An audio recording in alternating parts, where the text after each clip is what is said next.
The morning sun had just begun to warm the cracked sidewalks of Cebu City. Jeepneys rattled past, their bright colors flashing in the rising light, and vendors shouted the prices of fruit and fish. Amid the noise of the marketplace, a young woman named Dela Cruz stood on a street corner with a small, second-hand microphone and a portable speaker whose sound faded in and out. Her voice, though, was strong, clear and soulful, carrying the familiar rhythm of a gospel hymn. People slowed their steps when they heard her sing. Taxi drivers leaned out of their windows, children stopped running, and an old woman pressed a few coins into Maria's plastic cup. The young singer smiled in gratitude before closing her eyes again, lost in her song. Her voice rose above the chaos of the morning, pure and unshaken, echoing against the church walls nearby. After her final note faded, Maria carefully counted the coins and slipped them into a small pouch. She walked a few blocks to a tiny food stall where her mother, Aling Rosa, was selling rice and grilled fish. Maria handed over the earnings silently, and her mother gave her a proud smile despite the fatigue in her eyes. "You sing like an angel, Anak," her mother said softly. "One day, they'll hear you beyond Cebu." Maria laughed shyly, brushing a strand of hair from her face. "Maybe, Mama. Maybe one day." As she gazed at the horizon, watching the sun climb higher over the city, she whispered a prayer. Somewhere inside her, the dream burned quietly, to stand on a real stage, to sing not for coins but for hearts, and to let the world see her true colors. Maria's heart pounded as she stood backstage at the massive London theatre, her trembling hands clutching a worn wooden cross she always carried for courage. The bright lights spilling from the stage seemed almost blinding. She could hear the murmur of thousands of people in the audience, a mix of excitement, curiosity, and skepticism. When her name was called, she took a deep breath and stepped into the spotlight. The stage felt enormous, far different from the noisy streets of Cebu. Maria could see the judges sitting behind their long desk, Simon Cowell, Amanda Holden, Alicia Dixon, and Bruno Tonioli. Simon's sharp eyes studied her closely, his usual expression unreadable. "What's your name, and where are you from?" Simon asked, leaning forward slightly. "I'm Dela Cruz, from Cebu City, Philippines," she answered, her accent soft but steady. The crowd murmured approvingly. "And what do you do for a living?" Alicia asked kindly. "I sing on the streets, to help my mother," Maria said, her voice shaking just a little. "But singing is my dream." Simon nodded slowly. "All right, Maria. What will you be singing for us today?" She smiled nervously and replied, "True Colors" by Cyndi Lauper. There was a short pause. The opening notes of the song began to play, echoing across the theater.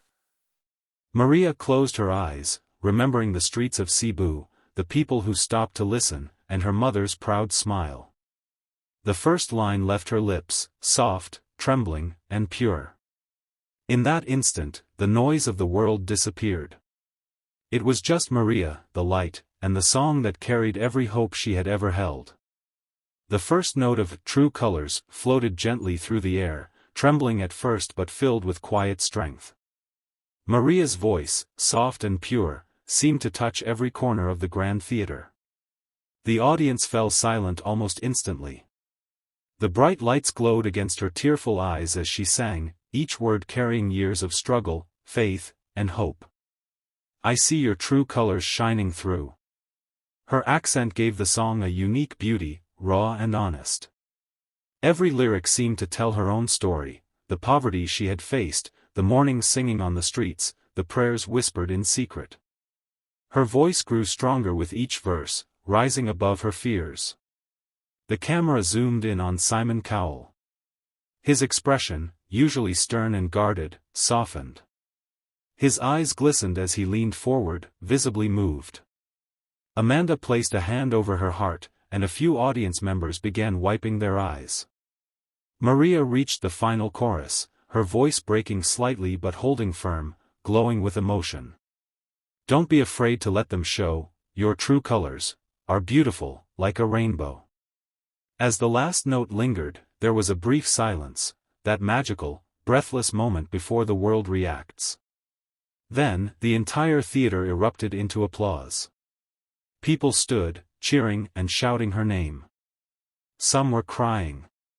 Maria, overwhelmed, pressed her hands together and whispered a quiet, "Thank you, Lord."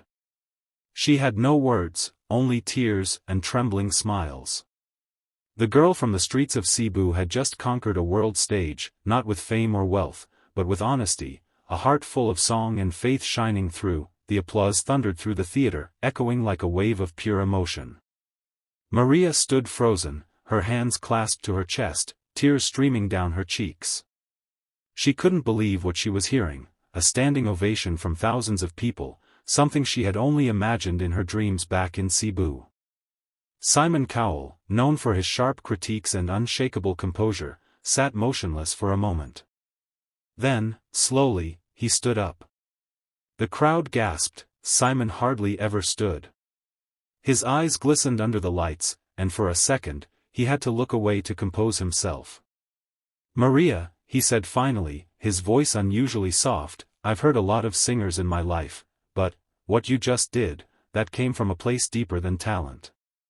It came from your soul." The audience roared again, clapping and cheering her name. Amanda Holden wiped away her tears. "You reminded us all what music is meant to do," she said warmly. "It's about feeling, and you made us feel everything." Alicia Dixon smiled through her tears. "That performance was perfect.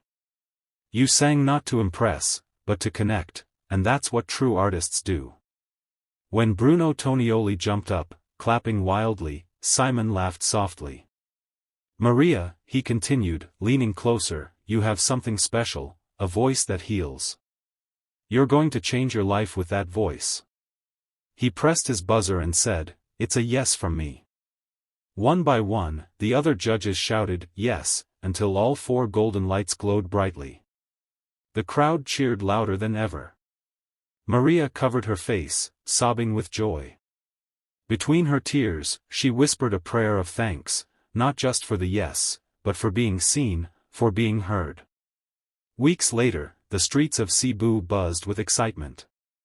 The same corner where Maria once sang for spare coins was now crowded with neighbors, children, and families gathered around a small television sitting on a wooden stool. A local news crew had come to film the moment. The entire community was waiting to watch their Maria on Britain's Got Talent. As the show replayed her audition, the familiar notes of "True Colors" echoed through the narrow streets. People fell silent, eyes fixed on the screen. Mothers clasped their hands, children pointed and shouted, "That's 8 Maria." Even strangers passing by stopped to listen, their faces glowing with pride. Inside their tiny home nearby, Maria sat beside her mother, Aling Rosa, who still couldn't believe what she was seeing. Tears welled in her eyes as she turned to her daughter. "Anak, you did it. The whole world heard your voice." Maria smiled softly, her eyes glimmering. "We did it, Mama," she whispered. "This is for us, for everyone who believed." When Simon's emotional reaction played on the screen again, the crowd outside cheered wildly. Some clapped, others cried. For a moment, the entire neighborhood felt united, lifted by the story of a girl who had once sung on their streets and now stood under the world's brightest lights. Later that evening, Maria stepped outside, looking at the same street corner where her dream began. The night breeze carried faint echoes of her own voice from someone's radio. She looked up at the stars, clasped her hands together, and whispered, "Thank you, Lord, for showing my true colors." The light of faith and gratitude shone in her eyes, brighter than any spotlight she had ever known.